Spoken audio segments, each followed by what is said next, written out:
Stan Gibilisco here from the Black Hills of South Dakota, United States of America. I would like to offer a little bit of a tour of the website, the government radar website, and to that end, I will launch Google Chrome in incognito mode and go to the bookmark I've provided for that, Doppler radar. The site is radar.weather.gov. I will provide a link to that in the explanation of this video. The date today, right now, it is 9:50 p.m. on the 6th of May, 2014. I wonder if you can read that up there. I'm running this thing at maximum HD resolution, 1924 by 1080. So if you got a big screen, take advantage of it and see. We'll see how it works out for you. I am located closest to the Rapid City site, Rapid City, South Dakota, and we have right now a thunder shower in progress. This is the base reflectivity image. I believe there's a way to animate it. Yes, you go over to composite and hit loop, I believe. And it will show you the movement of these thunder showers. Get rid of the topographical detail here to get a little more clear view of the actual echoes. I live right about midway between Sturgis, South Dakota, right there, and Newcastle, Wyoming, right there. I'm right about here, and you can see that at the moment there is a thunder shower just passing by, and I heard a couple of peals of thunder. We were expecting, well, I wasn't really necessarily knowing what would happen, but there was in fact a severe thunderstorm down by Wright, Wyoming, which produced ping pong ball sized hail. And as those things moved towards us, they dissipated somewhat, but there's more to come.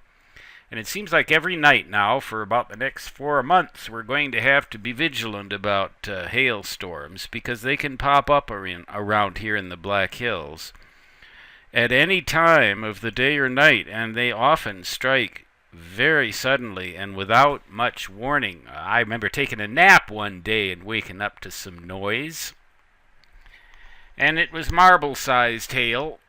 Didn't do any damage to anything, but that was back in the day when I was able to fit my vehicle in the garage. That is no longer true, so I have to park it part way under the deck. This is the prelude to what I'm going to call Winter Storm Whatevermore. Winter Storm Whatevermore. Because I believe that tomorrow, the 7th of May, starting in the evening, it is going to start snowing here like fury. And for about 18 to 24 hours, it is going to continue to snow like fury. Now, whether it is really, really slushy stuff or whether it's actual full-blown snow, very difficult to know. Let's look at the Doppler image. Now, I, again, am midway between Sturgis, South Dakota, and Newcastle, Wyoming. But the radar in this image is right there. Well, actually, I believe it's just a little bit east of Rapid City. Right about there at where the green and the red converge. You can usually tell that's where the center of the radar is. You can also tell because it's right in the center of this square. You just draw a diagonal like that, draw a diagonal like that. Well, let's go back to the actual site and just see what's taken place, say, in Miami, Florida. I lived there for a while. Doesn't look like there's much going on there. Let's see what's happening over here in, I believe it's Riverton, Wyoming. Yes, Riverton, Wyoming. There are some thunder showers over there. Let's just see what we're getting in, say, the middle of Illinois, central Illinois. Nothing much yet over there. Let's just take a look down here in, Arkansas. Let's take a look there. Now, see, you can just go to this site, weather.radar.gov, and click on the location nearest you. Let's go to West Virginia. Don't see much there either. Composite loop.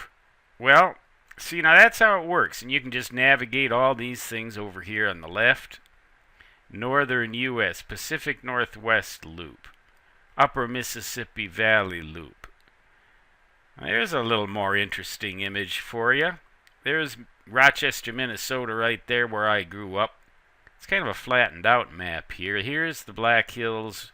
I'm right about there, just about in Wyoming, just south of this Interstate 90. Let's see what happens in the Great Lakes Loop. You know, there doesn't seem to be very much taking place here. A little more out northeast, though, maybe. But doesn't really seem to be a whole lot of activity here yet, even though they're talking about severe weather threat. I'm not seeing much. Southern Rockies. Well, you can see some up there right around, I guess, Las Vegas. Looks like they're going to get some rain there in Las Vegas. So that's kind of the interesting stuff here. Let's take a look at Las Vegas and get a little more. Well, doesn't look like real heavy rain. You can get a composite loop there. Get rid of the topographical features and get a... Looks like there's a little rotation there. There's a low pressure system right about down here. Now, I'll bet that is the system. Right down here. It's going to move up like this, and it's going to give us a bunch of grief or delight, depending on whether or not you like heavy, wet snow that breaks trees down and isn't much good for skiing at this time of year, or snowmobiling is just a sloppy mess. I'm going to call it Winter Storm Whatevermore. And after that, maybe there'll be Winter Storm Whatevermore squared and Whatevermore cubed. And I guess you can go with exponents until winter finally exhausts itself. There's my webmark site. I call them webmarks, or my bookmarks online. Actually, you can get to them. Go to sciencewriter.net and then /faves, faves.htm. You can see all sorts of juicy stuff, including my Authors Guild website, where I proclaim my expertise and virtuosity as the prime elder of the magnates of malarkey. Stan Gibilisco signing off from the Black Hills of Dakota Territory, United States of America. I'll maybe do a more chronology of Winter Storm Whatevermore as it strikes in May in the Black Hills. So long.